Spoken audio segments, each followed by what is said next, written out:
Nous sommes très heureux de vous avoir aujourd'hui avec nous pour cette nouvelle émission de l'Instant Bible. L'émission qui met la Bible à la portée de tous, mais sans la niveler pour autant par le bas.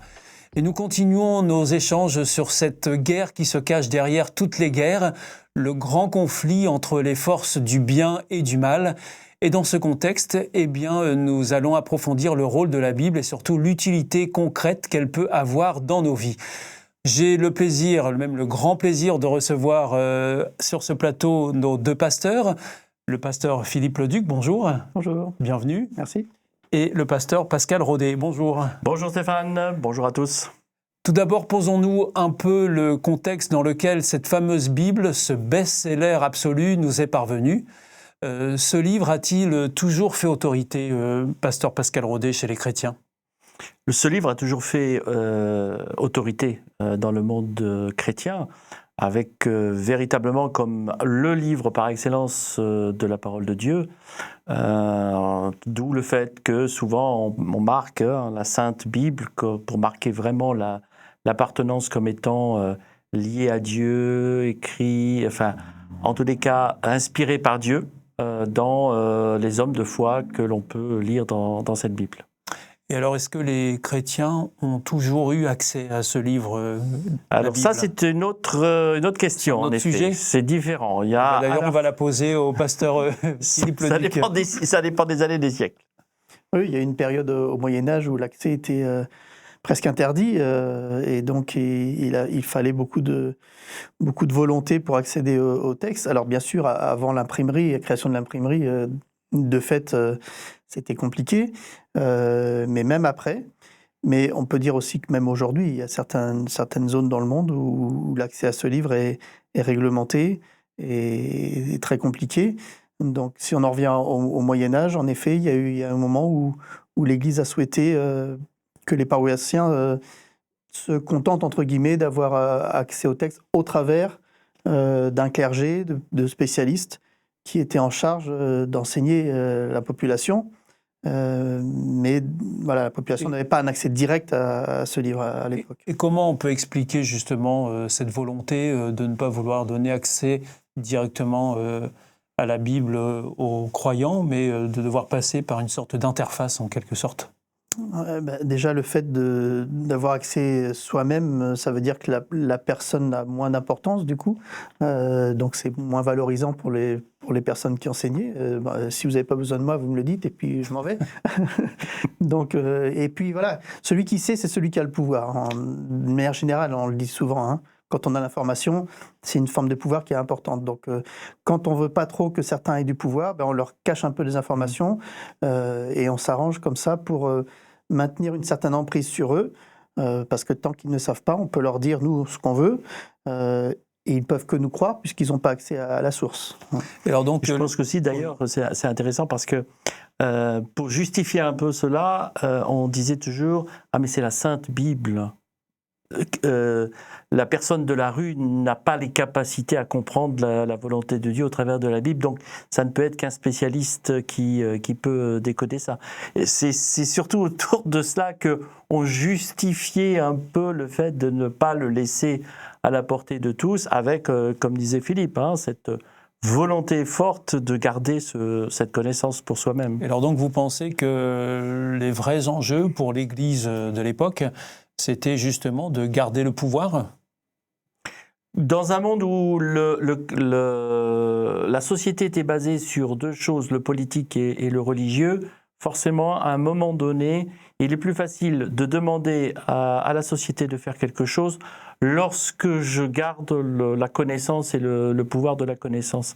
Et c'est vrai que c'était les enjeux primordiaux à l'époque, qui, dans certains cas, l'est encore aujourd'hui, sous une autre forme, où on peut, pour reprendre l'expression que vous disiez sur la guerre qu'il y a entre le bien et le mal, oui. Ça fait partie aussi de la guerre du mal qui veut que, attends, on ne va pas tout dire, on va utiliser des personnes qui vont faire croire qu'ils sont bien, qui ont une bonne connaissance, qui sont religieux, mais on va lui faire dire autre chose. Et c'est toute la difficulté que l'on a dans notre société, où certains parlent de la Bible comme mais uniquement des morceaux qui les intéressent et pas l'ensemble.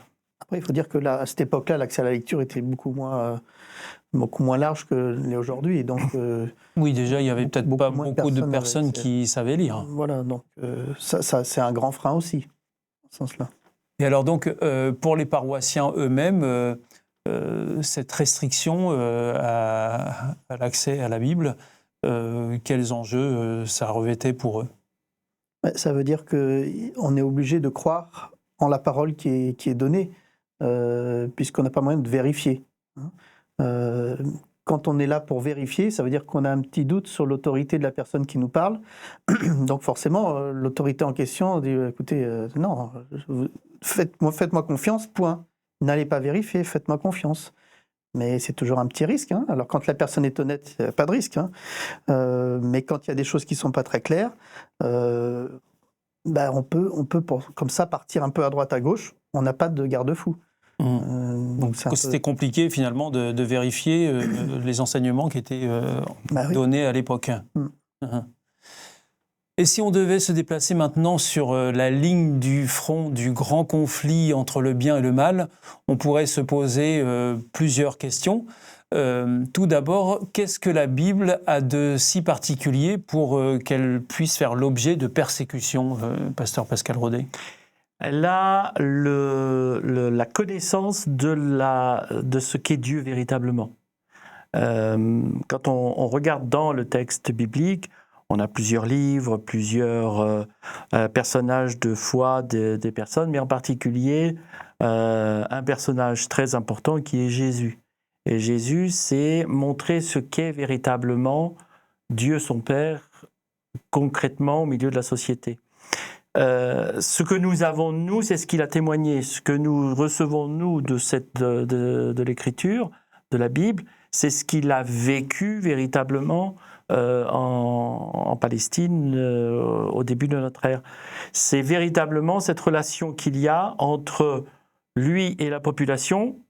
Et comme c'est l'image de Dieu, c'est l'amour incarné, le lien de Dieu qu'il veut avoir pour la population. En d'autres termes, c'est véritablement dans ce conflit Dieu qui veut dire à toute la population de la terre, attention, vous avez entendu dire que je suis méchant, très autoritaire, papa fouettard, etc.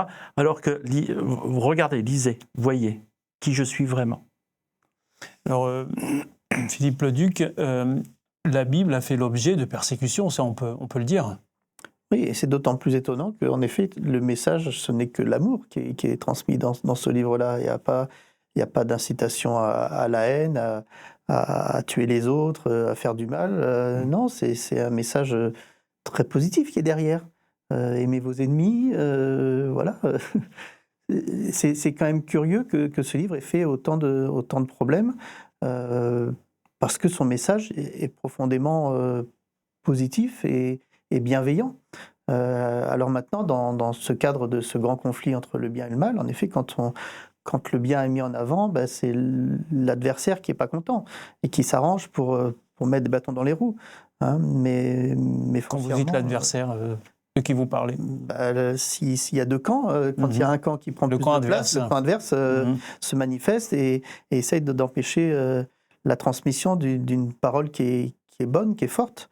Et parfois, certains hommes se mettent dans ce biais-là et sont ainsi les agents de ce mauvais côté, parce qu'ils empêchent que des bonnes nouvelles soient partagées, tout simplement. Et alors donc, à contrario, aujourd'hui, la Bible est en accès libre auprès du plus grand nombre. Alors peut-être que dans certains pays, il y a encore certaines restrictions, mais en tout cas, en Occident, la Bible circule et qui veut en avoir une peut en avoir une, l'acheter et la lire. Est-ce que ça revêt aussi des dangers d'y avoir un accès totalement libéré? Alors ça peut être un danger, oui. Il y a forcément un danger de la façon qu'on va le lire. Hein. Il peut y avoir des personnes qui sont intéressées par certains morceaux de la Bible, mais pas à d'autres. Et ça, c'est le danger. C'est-à-dire qu'il y a une certaine honnêteté intellectuelle et spirituelle à avoir au travers de cette lecture quand je lis le texte, qu'est-ce qu'il me dit aujourd'hui, mais surtout qu'est-ce qu'il voulait dire à l'époque que ça a été écrit. Je ne peux pas coller ipso facto le texte de l'époque comme aujourd'hui tel quel. Il y a des choses qui sont importantes. Et ensuite, dans les expériences des hommes et des femmes de foi de la Bible, il y a cette compréhension d'un Dieu qui m'aide à vivre et à surpasser les conflits ou les difficultés que je peux avoir. La question, c'est pas uniquement comment ça s'est fait, mais aussi quel est le lien que cette personne de foi a eu avec Dieu pour y arriver. Et après, je peux me l'approprier et le vivre aujourd'hui dans la société auquel je vis. Alors donc c'est très important ce que vous dites, sinon on peut faire fausse route très rapidement. On peut faire fausse route très rapidement. C'est évident que... D'ailleurs, c'est pas nouveau, hein, c'est pas encore aujourd'hui. Je prends un exemple où dans l'Ancien Testament on parle de la loi où tu ne tueras point, par exemple. Eh ben, j'ai envie de dire, si on en reste ipso facto uniquement à ce texte, moi j'ai tué personne. J'ai assassiné personne encore. On ne sait jamais, il y en a un qui peut me dire, bon, bref, j'ai tué personne en bon chrétien, mais dans le Nouveau Testament, Jésus reprend ce commandement où il dit, vous avez entendu, tu ne tueras point. Mais moi je vous dis, le jour où vous insultez quelqu'un, c'est comme si vous l'avez tué. Et là, il va plus loin dans le raisonnement. Mais si je prends que l'Ancien Testament avec la loi « tu ne tueras point », il y a une partie qui me manque, qui est importante aussi. C'est-à-dire que je ne peux pas faire n'importe quoi dans ma façon de parler ou de m'exprimer avec quelqu'un. Et ça, c'est de l'honnêteté spirituelle et intellectuelle. Alors, pasteur Philippe Leduc, tout à l'heure, vous nous parliez du message positif qu'on trouve dans la Bible. Si il fallait résumer ce que contient la Bible, alors je sais que ça peut être complexe parce que la Bible c'est quand même un pavé, mais s'il fallait résumer le message de la Bible, comment vous le feriez ? Je pense que le texte de Jean 3,16 est excellent pour cela. Hein. Vous pouvez nous le Car dire ? Dieu a tant aimé le monde qu'il a donné son Fils unique, afin que quiconque croit en lui ne périsse point, mais qu'il ait la vie éternelle.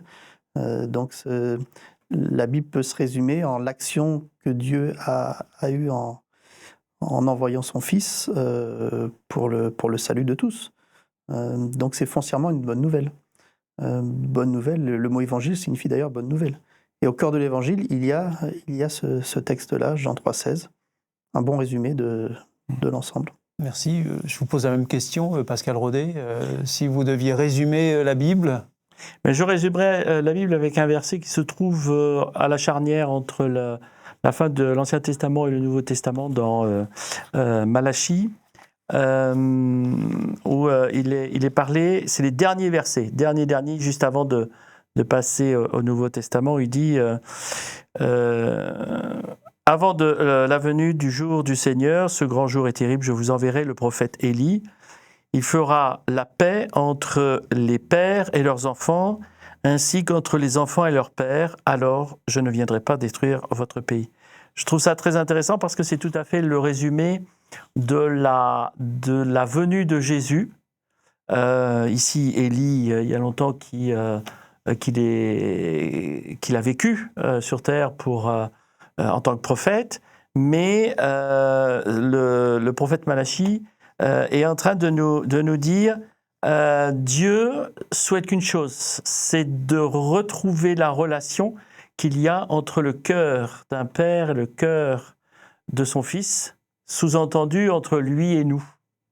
Et la Bible, c'est ça, c'est le contenu d'un Dieu qui veut retrouver cette relation de paix et d'amour entre lui et les habitants de la terre. Donc la Bible, ce livre a été longtemps interdit, caché et passé sous le manteau. Il a le pouvoir de changer le regard que vous portez sur le monde et même d'apporter un immense plus à vos vies. Nous espérons que nous vous avons donné envie de le découvrir, puisqu'à bien y penser, vous n'avez pas grand-chose à y perdre, même plutôt à y gagner. Et j'en profite également pour vous rappeler que nous vous offrons une Bible gratuitement sur simple demande de votre part, aux coordonnées qui seront mentionnées juste après. Merci de nous avoir suivis. On se retrouve très vite pour un nouvel épisode de l'Instant Bible. Merci, messieurs. À bientôt. Merci, bientôt. À bientôt. Au revoir.